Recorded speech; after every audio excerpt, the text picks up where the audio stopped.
Halo rek, kembali lagi di channel Kopi Ganes. Bareng aku Dito karo Bapak. Kali iki edisi spesial, edisi khusus suroan. Suroan itu kan biasanya kan identik karo keris. Nah, nang kene di sini aku mau tanya ke Bapak, arti keris buat Bapak itu apa, dan mungkin Bapak tahu sejarah atau perkembangan evolusi keris itu gimana? Oke, jadi keris itu adalah hasil akhir dari evolusi, banyak orang menyebut tosan aji. Jadi pada saat dulu kalau orang Jawa itu ngomong kuno itu lebih banyak dibilang Budo. Konotasinya kalau di Jawa itu kuno. Oke. Jadi kalau zaman Kabudan, zaman kuno itu bermacam-macam bentuknya. Pesiaji ada yang kayak begini, ada yang kayak begini. Terus yang kapak ini ini kapak unik banget ini. Penggunaannya mungkin kayak gini, jadi kapak tangan. Terus ini juga ini pisau loh, ini pisau. Tapi pada saat zaman Singosari dihormati, dikasih ornamen-ornamen dari perunggu. Dan ini kalau dikupas ini koyok emas warnanya. Banyak sekali. Jadi leluhur kita itu kaya sekali dengan barang-barangnya itu macam-macam. Artinya budaya waktu itu sudah berkembang demikian pesatnya di bidang pesiaji. Terus kemudian yang paling banyak dipakai ternyata itu tombak. Tombak ini kan sampai sekarang juga dipakai orang berburu babi.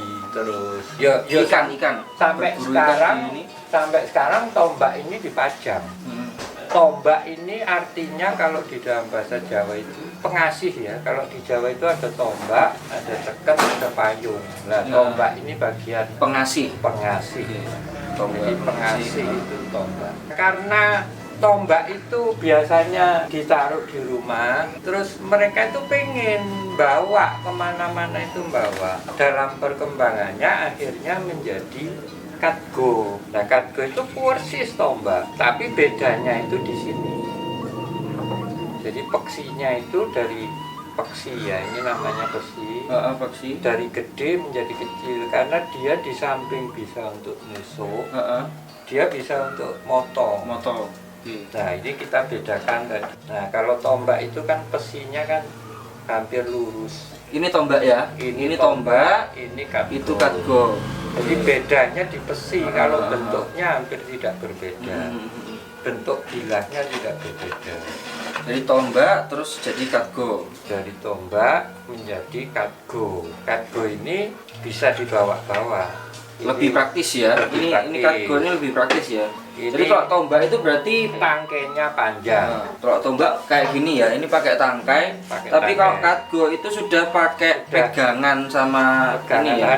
Handle udah pakai handle sama ini. Short handle. Pakai short handle sama pakai penutup ini. Jadi ringkes lah ya, lebih praktis dibawa. Macam-macam itu yang ini ada simbol gajah, kepala gajah, dan ini gading. Artinya ini punya raja. Bawa pusaka raja. Pusaka raja. Pusaka raja itu selalu ada simbol gajah. Jadi ini zaman dulu kan ada simbol raja untuk patih, untuk masing-masing punya kekhasan sendiri. Berarti zaman dulu itu gajah itu tunggangan kayak raja. Tunggangan raja. Kalau di sini kan dilihat kan ada yang kayak bentuk-bentuk belalai atau apa? Ada relief gajah ya. itu memang dipakai raja. Biasanya kalau ada relief gajah itu pusakanya raja. Yang ini juga katga. Nah, ini luar biasa ini. Ini dipakai buat apa ini Pak segini? Ya. Dulu ini kan pusaka ya, jadi hanya mungkin ditaruh di ruang sembayangan atau apa. Tapi ini sudah evolusi. Ini dalamnya ini pesiaji, sementara luarnya ini perunggunya perunggu kaca. Artinya di zaman Singosari, pesiajinya ini mungkin dulu apa? Pasti, tapi dia punya jasa sehingga daripada hilang katakanlah, atau daripada kalah, atau daripada dihiasi dengan bentuk katgo ini.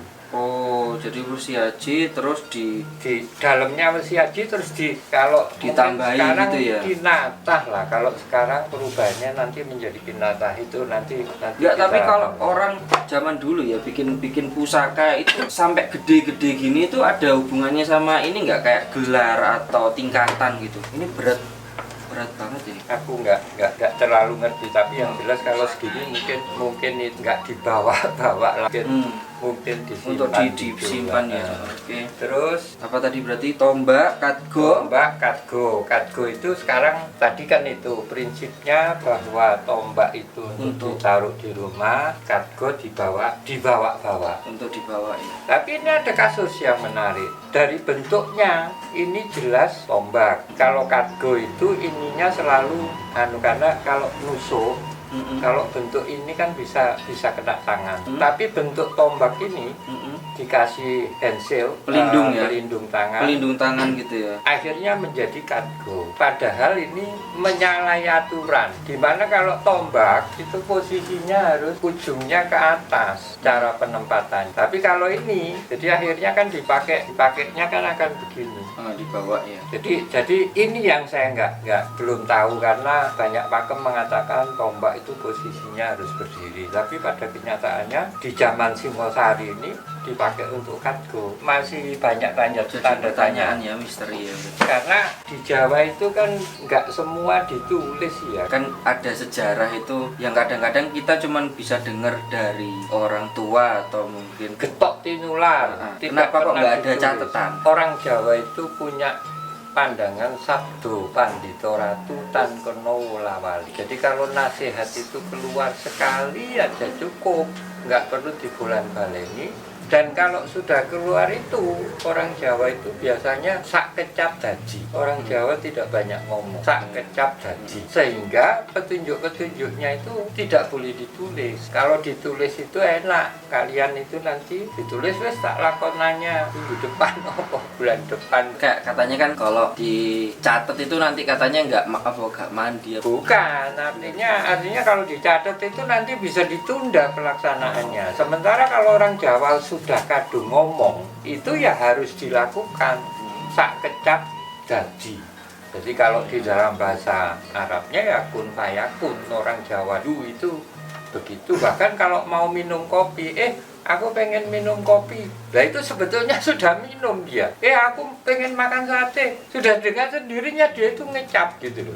Orang Jawa itu begitu. Oke, kita lanjutkan ke evolusi keris tadi. Setelah dari Katga, muncullah apa yang dinamakan keris Jalak Buddha. Keris Jalak Buddha. Keris Jalak Buddha yang awal itu dia cenderung seperti Katga. Jadi dia masih tegak lurus terhadap itunya. Jadi mirip-mirip tombak. Ini sampai dengan jenggolo, doho itu masih begini. Dan inilah yang ada istilah pamengkang jagat. Jadi ini memang dibuat, tapi nanti kalau yang di sini meletek itu namanya pegat wojo, sudah bukan lagi pamengkang jagat. Jadi cenderung lurus. Pokoknya kerisnya itu masih lurus. Banyak itu mulai dari zaman Jalak Buddha itu lebih banyak ke kerajaan Medang. Nah setelah Medang kan ke Kanjuruan, baru Kediri itu pecah menjadi Doho dan Kahuripan. Nah setelah itu baru Singosari. Nah Singosari itu sudah cenderung dia miring.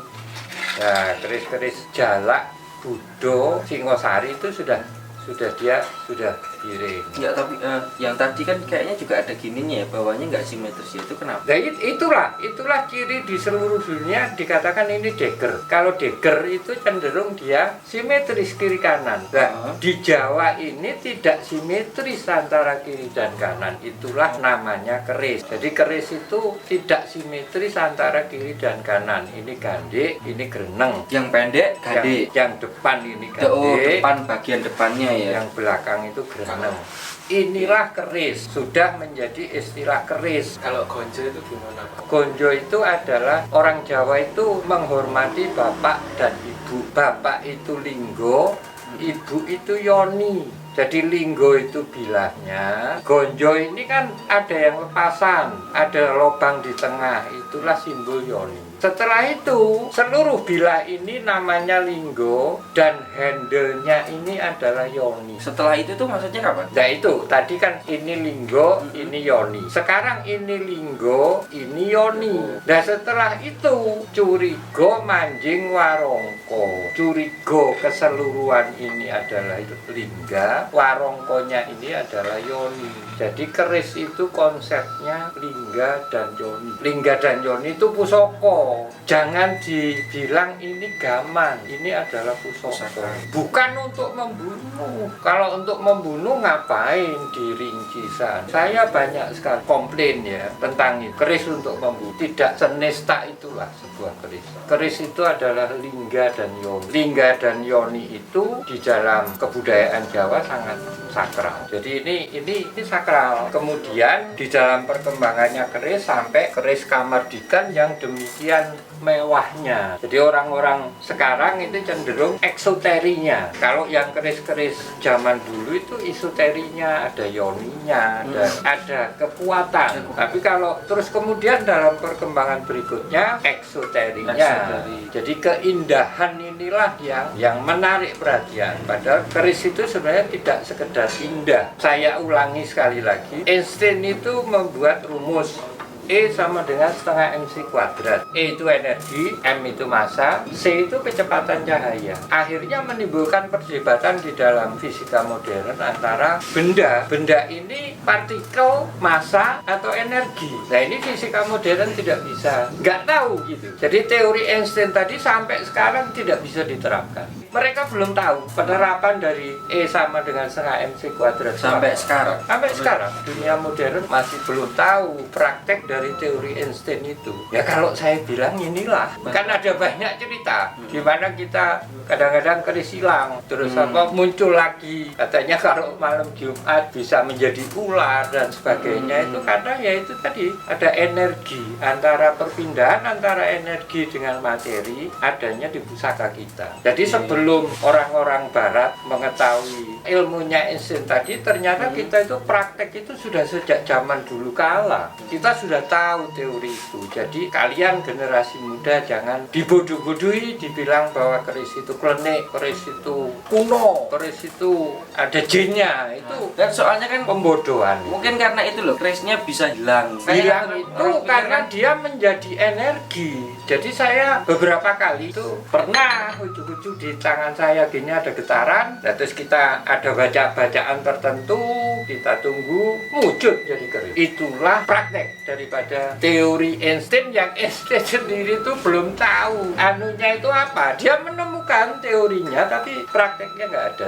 Dan sebetulnya juga nggak susah-susah loh Pak Einstein datang ke Indonesia. Teorimu itu banyak di sini, orang nggak sekolah udah bisa Pak Einstein. Dukun catet kamu tahu Pak Einstein. Paku hanya diumi-umi dikasih kembang dikasih itu. Nanti orang lain melihat menjadi cahaya. Cahaya itu energi yang tadinya paku. Di perut orang Pak Einstein itu jadi paku lagi. Itulah teorimu di Indonesia itu sudah kuno Pak Einstein. Ini pertanyaan ya, karena ini kita edisi spesial ya, edisi khusus satu Suruhan atau Suruhan ya. Kenapa kalau Suruhan itu orang Suro itu adalah tahun baru, dimana tahun baru itu kita introspeksi. Makanya aku tadi berani ngomong ke Pak Einstein, kita introspeksi, ilmu kita itu canggih. enggak, maksudnya yang nyuci keris itu? Nah itu kan itu adalah upacara dimana kita elingo gitu loh, ingat Pak bahwa ini adalah barang yang sangat ini nggak sekedar gaman, salah itu. Jadi ini benar-benar pusaka. Inilah saya berani nantang ke Pak Einstein karena saya punya keris dan saya membuktikan bahwa ini bisa berubah dari benda menjadi energi dan kemudian menjadi benda lagi. Jadi tadi intinya Suruhan itu kita mengingat Introspeksi pada leluhur kita bahwa ilmu-ilmu leluhur itu jauh lebih nanti di kapan-kapan saya mau ngomong bahwa apa yang Hubble temukan tentang black hole, leluhurku zaman dulu itu sudah tahu,